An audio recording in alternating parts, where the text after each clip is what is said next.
Hello, this is Dr. Priyadarshini, your course director for Study EFOG at StudyMEDIC. Welcome you all to this RRR series where we are going to talk about the module Antenatal Care. Action is the foundational key to all success, and I'm sure that this video will help you prepare better for your upcoming EFOG exams. We are going to see an exam approach for the module Antenatal Care, and I have picked up some important topics to discuss today, focusing on SBAs and EMQs and the approach that you require for your exams. We are going to understand about small for gestational age, preterm labor, the use of steroids in preterm labor, and also little about multiple pregnancy. So we have a question here. We have a 28-year-old primee at 30 weeks and 5 days gestation who presents to the labor ward with painful regular contractions. Speculum examination shows there's a dilatation of 2 centimeters and fetal fibronectin test is positive. It is 130. She has no significant past medical history. The CTG is normal. Ultrasound shows a weight of 1,350 grams with normal Dopplers. You decide to administer steroids. Now, we have various options of steroids, and the question that is asked here is, what is the most appropriate corticosteroid regimen for this patient? So what are the important things you need to know? You need to know what is the dose, what is the drug, and what is the route of administration. So of the steroids and of the options available here, we have 3 different steroids mentioned: betamethasone, dexamethasone, and hydrocortisone. If we look at that, both betamethasone and dexamethasone can be used in pregnancies, but let us look into the dosages. Betamethasone 12 milligram IM, 2 doses 24 apart, or is it 6 milligram, 4 doses 12 hours, or is it dexamethasone 4 milligram IM every 12 hours? So the right option for this is going to be betamethasone. Betamethasone is taken as a first drug. If not available or not there, then you can go for dexamethasone.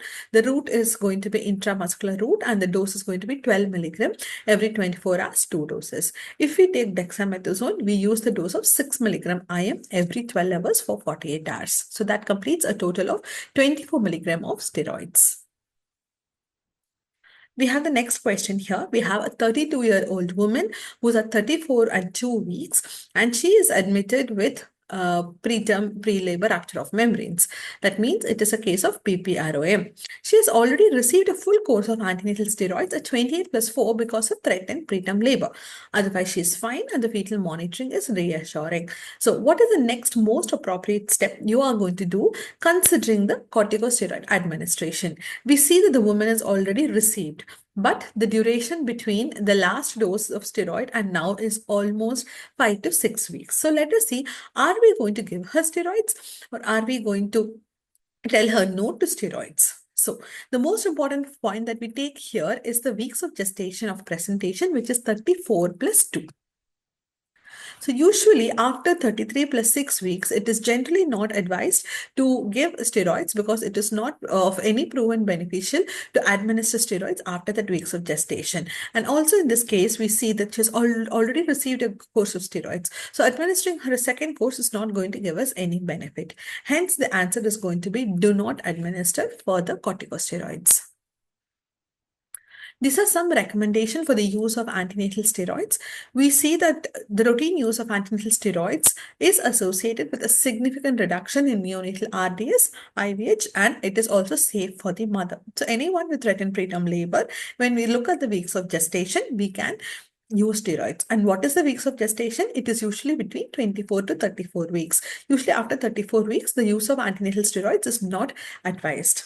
And it is most effective in reducing RDS, that is respiratory distress syndrome, in pregnancies that deliver 24 hours after administration. It doesn't have any short-term maternal or fetal adverse effects. You have to be cautious when you're giving steroids for any woman with systemic infection. All pregnant women who are at risk of having preterm birth can receive steroids up to 34 weeks. Elective cesarean section, especially for planned CS, it can be given 1 dose before 39 weeks. And the dose and the route we just saw, it is betamethasone 12 milligram, 2 doses intramuscular, or dexamethasone 6 milligram intramuscular, 4 doses. The repeat course is again generally not advised for steroids.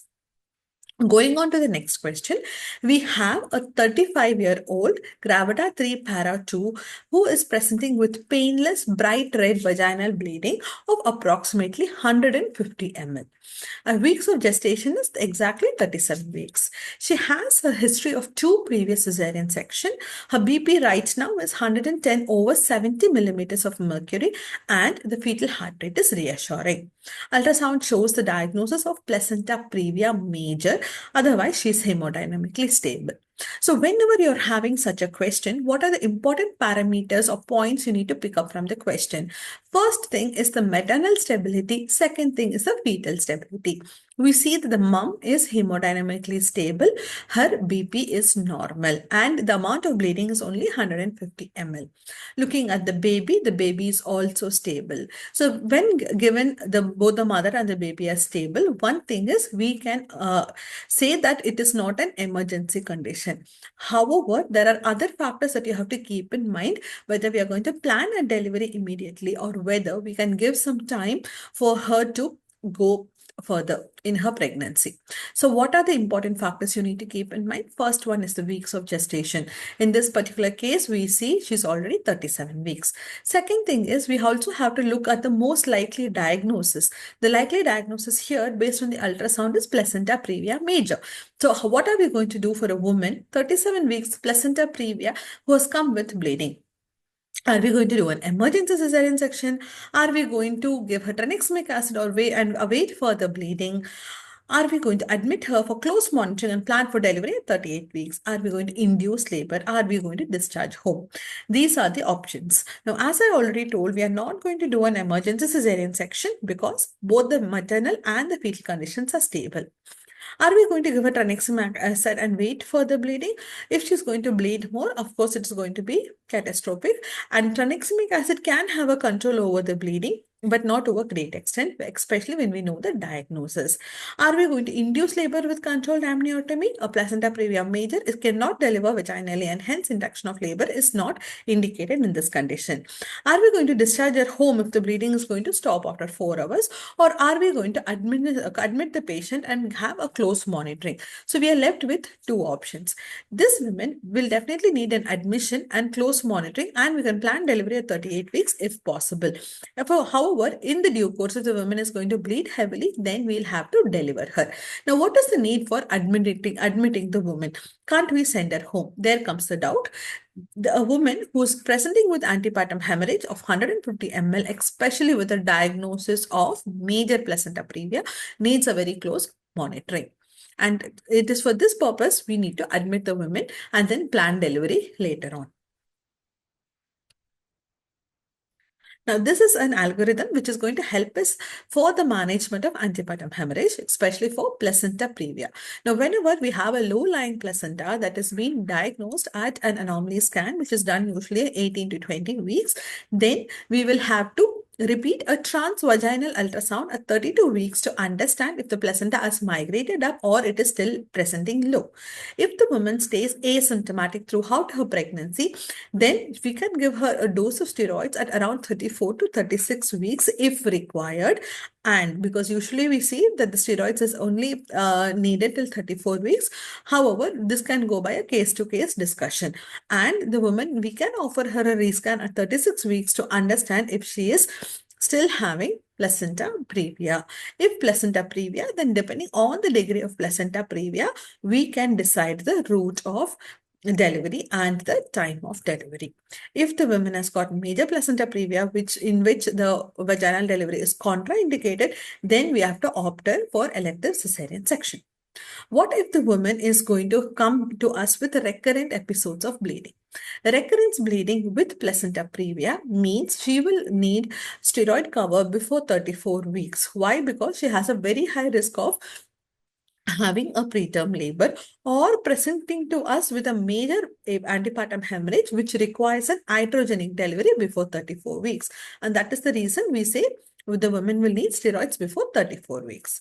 Now, if the woman has only got a low-lying placenta and she remains completely asymptomatic, then what are we going to do? We are going to do a repeat course of transvaginal ultrasound at 36 weeks. 36 weeks, it is still low-lying. Depending on the length of the cervix, depending on the distance of the placenta from the internal os, we are going to decide whether she's going to deliver vaginally, whether vaginal delivery is possible, whether induction of labor of possible can be decided.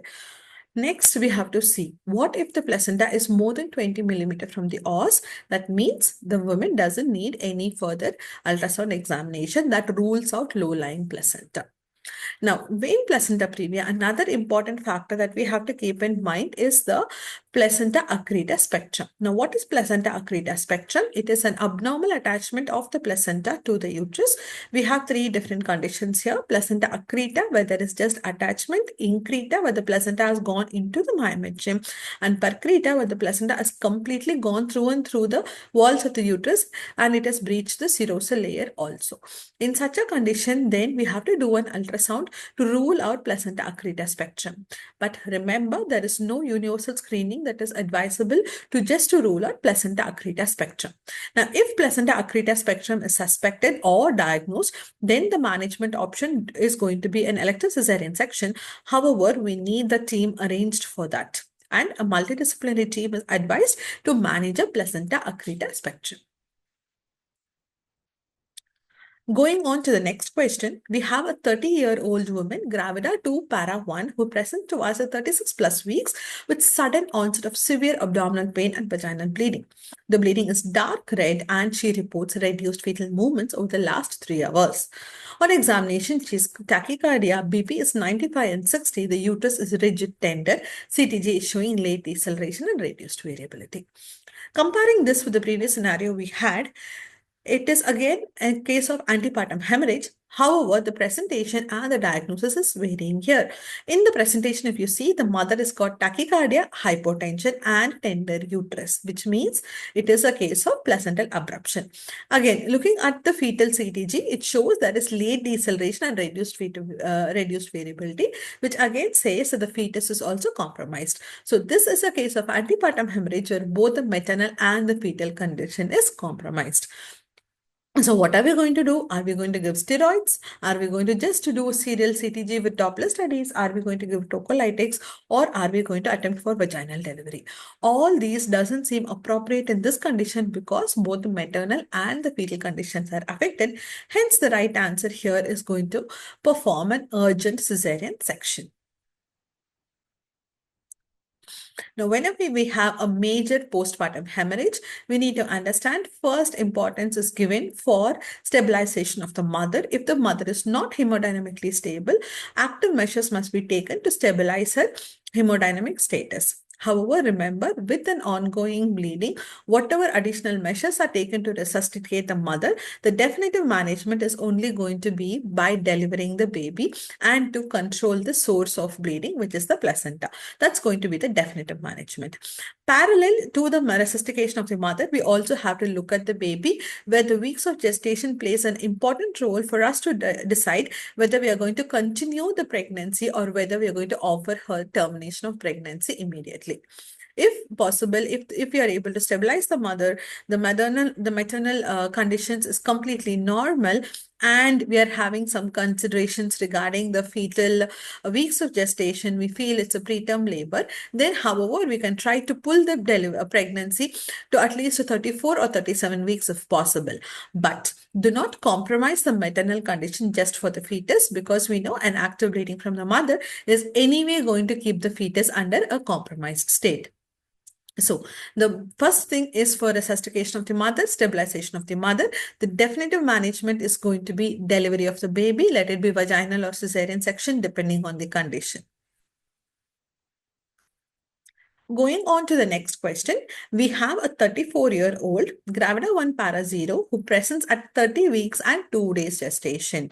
She attends a routine antenatal appointment. The fundal height is 3 cm behind gestation and ultrasound shows an estimated fetal weight of 7th percentile. and the normal amniotic fluid levels are noted. The Doppler shows a normal umbilical artery flow. So what is the most appropriate management strategy here? We are dealing with a fetal growth restriction here because there are 3 pointers here. One is the fundal height is way below or 3 centimeter below the gestational, and in ultrasound, if you see the EFW, the estimated fetal weight is at the 7th percentile. That means the fetus is not growing appropriately. But the Doppler is normal, which is a reassuring factor here. Now, whenever the estimated fetal weight goes less than 3 centile, then we know it is a severe case of IUGR. Less than 10 percentile, yes, we are dealing with a case of IUGR or FGR. Now, what is the most appropriate management strategy here? Are we going to deliver her immediately due to a suspected fetal growth restriction? Remember, she's only 30 weeks, 2 days. So we have to look at the risks and benefits. Doing an emergency delivery for her right now is not indicated because we see that the umbilical flow, the artery values are normal. And also the EFW is only at the 7th percentile. It has not gone below the 3rd percentile. Second thing, are we going to do a daily CTG and inpatient monitoring? Definitely not required an inpatient monitoring because the maternal conditions are normal. Though the fetus is having a growth restriction, inpatient monitoring is not going to give any advantage for the woman. Administer steroids and plan for delivery at 34 weeks. Well, we can give steroids, but 34 weeks delivery, we have to look at the pros and cons. If the interval growth of the baby is going to be normal, then we can take the pregnancy up to 37 weeks and 34 weeks is not required for her. Are we going to do an amniocentesis for fetal karyotyping? Doing an amniocentesis in the 3rd trimester is not going to be any beneficial especially in guiding us with the management. So we are left with one more option which says weekly ultrasound assessment of the fetal growth and Doppler studies. Now, how is this going to be useful? Doing an ultrasound and a Doppler is going to help us understand whether the IUGR is going to progress or whether the IUGR is going to be maintaining. That means the interval growth is getting maintained. This is going to give us a current judgment of the fetal growth and help us decide with the management options. So the right answer here is going to be a weekly ultrasound assessment of fetal growth and Doppler studies. Now coming to small for gestational age and fetal growth restriction, we need to understand that there are various risk factors. Low risk women means there are no risk factors. Moderate risk is there are some risk factors which can put her into having a small for gestational age or an IUGR or an FGR baby in this pregnancy. High risk, we have to be very, very careful because high risk women are at very, very high risk of developing SGA. So what are the moderate risk factors? Previous history of SGA, stillbirth, or current smoker, drug misuse, women who are more than or equal to 40 years at booking, BMI of less than 18.5, or they have any other eating disorders, history of gastric bypass surgery, previous history of preterm birth or 2nd trimester miscarriage. These are moderate risk factors. What are the high risk factors? Maternal medical conditions like chronic kidney disease, hypertension, autoimmune disease, APLA, complex cardiac syndromes. Previous history, you have an obstetric history, which is showing a previous history of FGR. Moderate risk factor, it is previous history of SGA, but a previous history of FGR is a high risk factor. Hypertensive diseases, previous stillbirth because of SGA. In the current pregnancy, the less than 5th centile was the PAPE. Well, PAPE is the measurement we take in the 1st trimester. So looking at this PAPE in the 1st trimester, if it is low, that means we have to be warned and cautious of the women going into have a SGA or an FGR baby. Inhibin A in the 2nd trimester is more than 2 MOM or alpha-fetoprotein is more than 2 MOM. Echogenic bowel, significant amount of bleeding that is presenting in the 1st or 2nd trimesters, EFW less than 10th centile and single umbilical artery. These are the other factors which places the woman at high risk of developing an SGA or an FGR baby. Going on to the next question, we have a 29-year-old woman who's presenting to us at 32 weeks and 4 days, and she's diagnosed with fetal growth restriction. The ultrasound shows an estimated fetal weight at the 3rd percentile with an absent end diastolic flow. The biophysical profile is 8/10 and the CTG is normal. Now, what are we going to do for this baby? We understand that the baby is severely growth restricted. It is only at the 3rd percentile and the Doppler is again abnormal with an absent end diastolic flow. The Doppler studies can be normal where it has a positive end diastolic flow. It can have a reduced end diastolic flow, and it can go into the next stage, which is an absent. The stage after absent is called as a reverse end diastolic flow, which requires an immediate delivery. Now, what are we going to do? Are we going to offer an immediate delivery? Are we going to offer up to 37 weeks elective induction? Or are we going to do an elective cesarean at 34 weeks, close monitoring and take up to 36 weeks if the woman is stable? Or are we going to continue pregnancy to 39 weeks if the fetal Dopplers remain stable? Now, for severe IUGR babies, definitely we are not going to cross 37 weeks of gestation. We'll have to deliver the woman before that because the risks of stillbirth is quite high after 37 weeks of gestation. Now, are we going to offer her an immediate delivery? Look at the weeks of gestation. It is 32 plus 4. The baby will definitely have an advantage if you can take up to 34 weeks at least. Induction of labor, most of the cases, especially with an abnormal Dopplers, we do not offer induction of labor. We need to offer them elective cesarean section. So, are we going to do an immediate delivery or are we going to do an elective cesarean section at 34 weeks? There comes the doubt. We can go up to 34 weeks because the Doppler studies is only an absent end diastolic flow, and though the baby is compromised, it's not gone into reverse. Taking the baby up to 34 weeks is definitely going to give the baby an advantage of not being a very early preterm labor. And that is why we try to pull the pregnancy at least 34 weeks. However, in this 1 week gap, if the baby is going to develop reversal of flow in the umbilical artery, then definitely we need to advise an emergency cesarean section. This chart basically gives you an idea of what are the Doppler changes and when and how we are supposed to deliver the baby. Looking into the next question, we have a 26-year-old primey who's presenting to us at 31 weeks and 5 days gestation with new onset hypertension. Her BP is 156/98 with 3 plus of proteinuria on dipstick. Ultrasound shows a small for gestational age fetus at 5th centile and elevated umbilical artery resistance but normal middle cerebral artery. Now, what are the important points we note here? One thing, she's a primary gravida. Second, her weeks of gestation is 31 plus 5. That means she's still in the preterm category. New onset hypertension with proteinuria. That means preeclampsia is there with SGA. So most probable cause of SGA can be preeclampsia. And looking at the Doppler, we have an umbilical artery resistance, but her middle cerebral artery is normal. So let's look into the options we have. Are we going to give her admit her, give her antihypertensive and plan for delivery at 37 weeks? Just give her steroids and at 34 weeks, immediate cesarean section. Are we going to discharge her with weekly BP monitoring, or are we going to give her magnesium sulfate and prepare for delivery at 32 weeks? These are various options provided. Now, what are the important things we need to keep in mind? One is that hypertension needs to be controlled. Okay.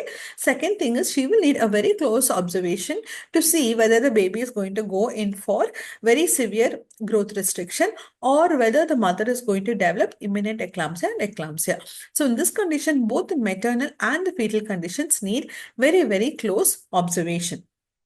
Planning of delivery, here we can try and take the pregnancy up to 37 weeks provided the parameters of the baby are remaining normal, because umbilical artery, there's only an elevated resistance right now. That means that it is still having a positive flow in the umbilical arteries. It is still not gone into an absent or reversed flow.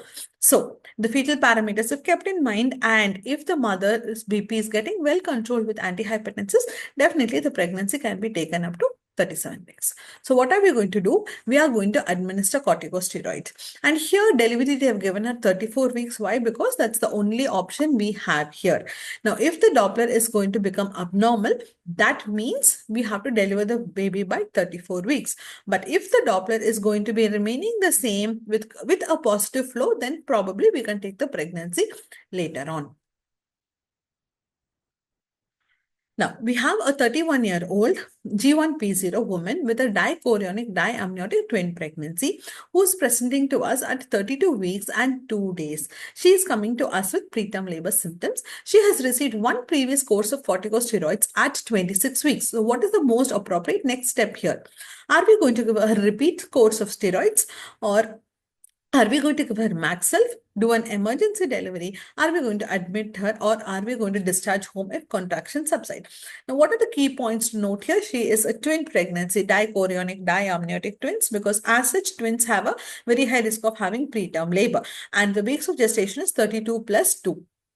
Now, since she has already received one course of steroids, it is advisable to give her a repeat course of steroids. Why? Because the time lapse is usually more than or equal to 14 days. And here, there is another point that we have to keep in mind. There's a high risk of delivery before 34 weeks for this woman because one, she's a twin pregnancy. Second thing, she's got symptoms of preterm labor. Magnesium sulfate is usually given when the delivery is very, very imminent. Next question. We have a 35-year-old woman whose BMI is 36 with gestational diabetes and she's presenting to us at 33 plus 6 weeks. And the fetus is growing, the growth is measuring only less than 10th percentile. The Dopplers are normal. The sugars are well controlled on insulin. So what are we going to do? Immediate delivery, or are we going to do weekly Dopplers, monthly ultrasound, labor induction at 39 weeks, or daily CTG and inpatient monitoring? Now, we have an SGA definitely here, but her sugars are well controlled. Her BMI is 36, which is another risk factor for developing SGA. But another important point to note here is the Dopplers are normal. So when the woman has got normal Dopplers with the parameter of SGA and additional risk factors to develop an SGA, then we are only going to do a serial monitoring with the weekly Dopplers, and we can plan delivery at 37 weeks. This once again to highlight you the importance of this graph to understand the management of FGR. Going on to the next question, we have a 28-year-old woman who presents to us at 32 weeks and 4 days, who's in preterm labor with 3 centimeters cervical dilatation. She has not received magnesium sulfate yet. Are we going to give her Maxilf?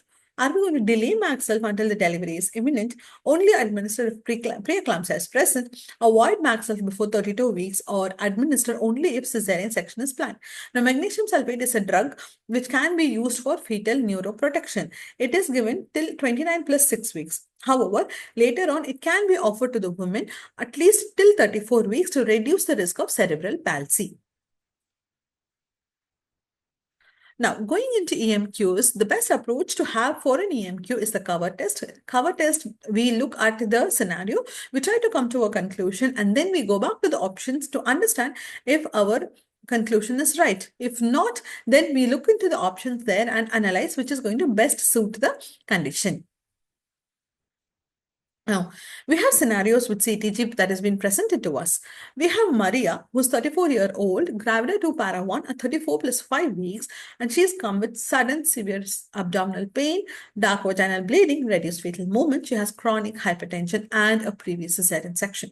BP is 160 over 100, heart rate is 110, woody hard uterus. So from here, what we understand, she's got placental abruption and hypertension being one of the causes of placental abruption. Investigations, her HB is 8.2, then yes, she has significantly bled.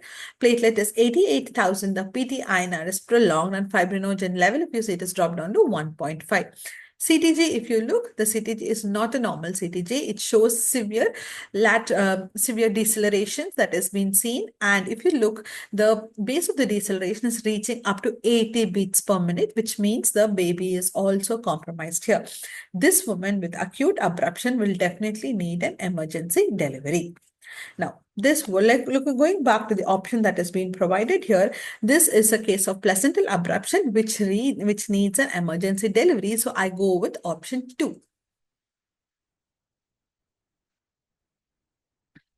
Now, going on to the second scenario, we have patient Aisha, who's 29 years old, gravida 3 para 2, who presents at 30 weeks and 2 days gestation. She gives a history of bright red vaginal bleeding with no pain, no contractions, and no previous cesarean section also. An examination, her vitals are stable, a non-tender abdomen, the uterus is soft, the fetal movements are fine. And now, if you look at her investigations, her hemoglobin is good, her platelets are fine. We only have an anterior placenta previa, which is covering the internal loss.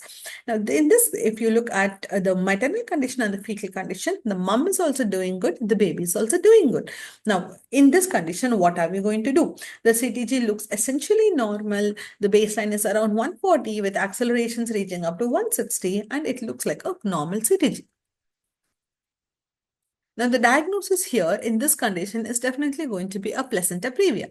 Now, with placenta previa, what are we going to do? Are we going to do an expectant or an emergency delivery? Now, because the maternal and the fetal conditions are normal, we can go ahead with an expectant management. We have the next scenario. Here we have Elena, who is 32 years old. At 30, she's a gravid to para 1 who's presenting to us at 37 weeks and 1 day. She's come with a history of active labor. She's suddenly developing profound fetal bradycardia. And if you look at the heartbeat, it is only 80 beats per minute. And this is seen after spontaneous rupture of membranes and fresh painless vaginal bleeding. On examination, 120/80 is the maternal BP. The heart rate is 92. The uterus is soft and no tender. If you look at her hemoglobin, it is 12.1. Platelets is normal. But the CTG is showing prolonged fetal bradycardia, and we have a scan image attached. This is her antenatal ultrasound. Now, what do you get from here? One is it is only the baby that is being affected here. The maternal condition seems normal. A woman who's presenting with an antepartum or an intrapartum hemorrhage where the maternal conditions are not deteriorating, but the fetal condition is suddenly deteriorating, then we have to think of vasa previa. And we have the definitive diagnosis of vasa previa in an ultrasound where we have the vessels running over the internal os. That is what exactly we are seeing here. So this is a condition of vasa previa, and this requires emergency cesarean section. So the first condition, the first scenario was placenta abruption when we have to do an emergency delivery. The second condition was a placenta previa but stable patient. So we are going in for an expectant management. The last one was vasa previa and we have to offer her an emergency delivery. Going on to the second EMQs, let us look into the scenarios. So, she is Maria, a 28-year-old primate who's presenting at 26 weeks and 1 day with regular uterine contractions. Cervix is 2 centimeter dilated. The transvaginal ultrasound shows a shortened cervix of 15 millimeter. Fetal heart rate is normal. There are no signs of infection. BP, glucose is normal, and fetal fibronectin test is positive. WBC is 8,000, CRP is 1, blood glucose is 4.8. So what are we going to do? So first let us understand what are we dealing with. We are dealing with a case of proven preterm labor. How did we prove it? One is clinically, uterine contractions are there, cervix is 2 centimeter dilated already. And whenever we have the cervical length reaching 15 millimeters or less than that, and we have a fetal fibronectin test being positive, that means we have made the diagnosis of preterm labor and delivery is going to be imminent in the next 24 hours. So what are the important parameters to keep in mind? Her weeks of gestation is 26.1. So she will need steroid covers and neuroprotection for the baby. So let's go back into the options that we have. Are we going to give a single dose of steroid? Are we going to repeat steroids? No steroids. Or are we going to give steroids plus Maxelf at 27 plus 6 weeks? And we have various other options. Now, looking at the most of the options that are available here, I would go into choosing steroids plus Maxel for neuroprotection at 27 plus 6 weeks. And going on to scenario 2, we have Sarah, a 32-year-old, gravida 3 para 1, who presents at 30 plus 2 weeks with ruptured membranes for 24 hours.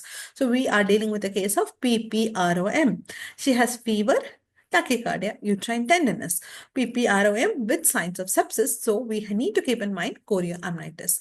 The fetal heart racing is showing mild tachycardia but no decelerations. Speculum examination confirms there's a pooling of amniotic fluid. That means what? We have confirmed the diagnosis of PPROM. Gram stain shows increased white blood cells, which is again an indicator of infection. So WBC is elevated, CRP is elevated, glucose is normal. So this is a case of PPROM with sepsis. That means chorioamnitis. So any woman with sepsis, what are we going to do? We need to offer her antibiotics and immediate delivery of the patient is required.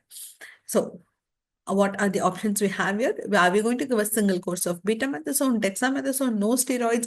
Are we going to give steroid plus Maxelf? No, because her weeks of gestation is crossed 27 plus 6. Or what are the other options? Steroids are not recommended due to chorioamnitis. That is one point which I think can suit this patient.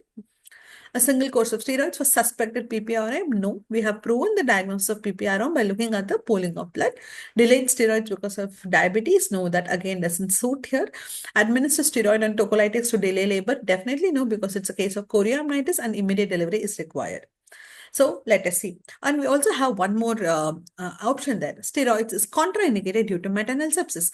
So we have two options. Steroids is not recommended due to chorioamnitis and steroids is contraindicated due to maternal sepsis. Now out of this, both chorioamnitis is going to be a better option there because we have PPROM and we have signs of maternal sepsis. So looking at scenario 3, we have Emma, a 35-year-old gravida 2 para 1 with well-controlled gestational diabetes, and she is going to have an elective cesarean section at 38 weeks because of previous classical cesarean section. But she is coming to us 34 plus 6 weeks with contractions and dilatation of 3 centimeter.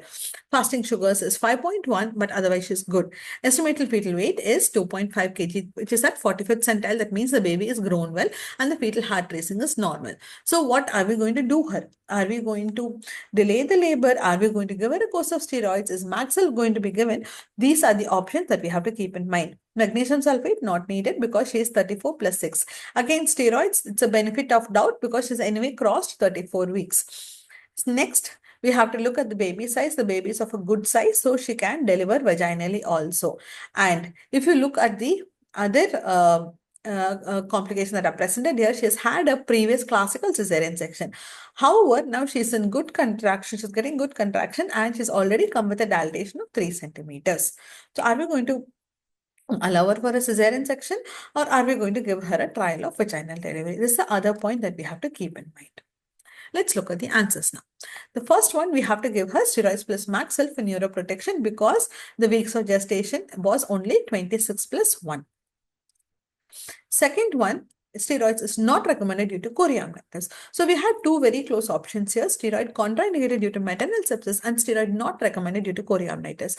Since we have made the diagnosis of chorioamnitis, it is better to go with this option. The last one, we are going to give her a single course of steroids at 35 weeks for planned cesarean section.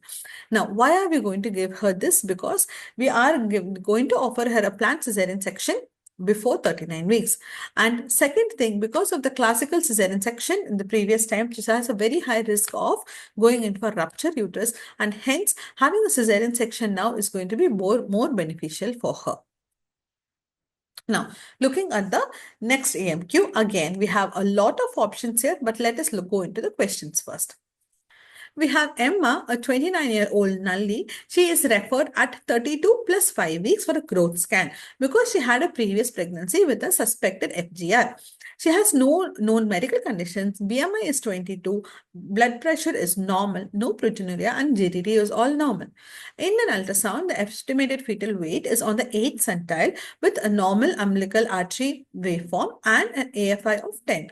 The biophysical profile is 8/8 and the MCA Doppler are normal. The fetal movements are reassuring. Antenatally, she's been taking routine pregnancy supplements, but she's not started on aspirin prophylaxis. Now, she is asking whether she needs an early delivery. What are we going to tell her? Aspirin is usually given to any woman who's got a previous history of SGA or any other high-risk factors that is going to make her have an SGA or an FGR in this pregnancy. However, that is missing here. But she is worried about what we are going to do next. Is an early delivery required for her? Let's look into the options that are available. Immediate delivery, definitely it is not indicated. But if you see the EFW is reduced to 8th centile, so she will need serial growth monitoring. Steroids and fetal surveillance not needed at this junction. Aspirin prophylaxis starting later in pregnancy is definitely not going to be helpful. It needs to be started in the first trimester or at the earlier by 16 weeks of gestation. High dose folic acid at this time, again not required. Amniocentesis or LMWH is not required at this point. BP, hypertension, we've seen already that the woman has not got any of these. Dopplers and BPP is already been done for her. Are we going to do an expectant management with serial growth scans every 2 weeks or MRI? MRI again is not going to give us any use at this junction. So we are still left with two options. That is option A, where we're going to do weekly Doppler and growth scans with an expectant management, or are we going to do expectant management with serial growth scans every 2 weeks? So we are left with two very, very close options here. Let's look into the second scenario.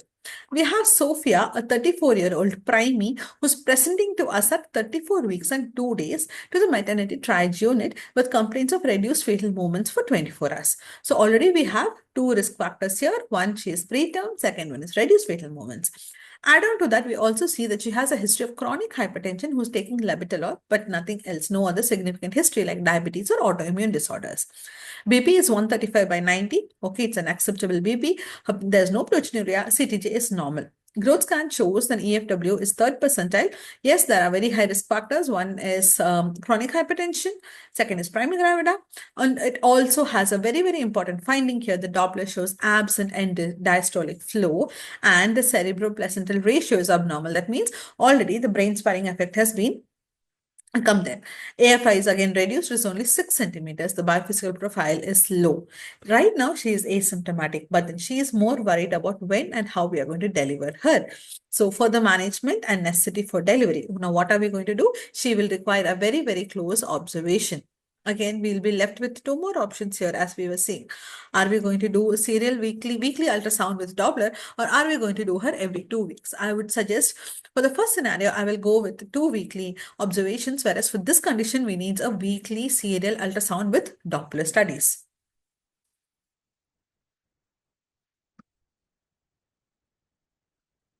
Now, going into the last scenario here, we have Hannah, who's a 37-year-old multi-woman, G3P2, who's admitted at 30 weeks and 5 days with severe preeclampsia. She has a history of chronic hypertension and she's on methyldopa. And she also has a previous history of abruption at 36 weeks. BP is 160/110. It's very high. Urine analysis is 3 plus, again, severe preeclampsia. And she complains of headaches, visual disturbances. That means what? She's gone into imminent signs of eclampsia. Add on to that, there is low platelet and elevated liver enzymes. That means she is suggesting of HELP syndrome. Growth scan shows the AFW is less than first percentile and the umbilical artery that is reversed in diastolic flow. BPP is only 4/8. CTG is not reassuring and there are late decelerations. Now, in this condition, if you see, both the mother and the baby are affected. But who are we going to consider first here? We are going to consider the mother because she has got HELP syndrome and it can worsen anytime.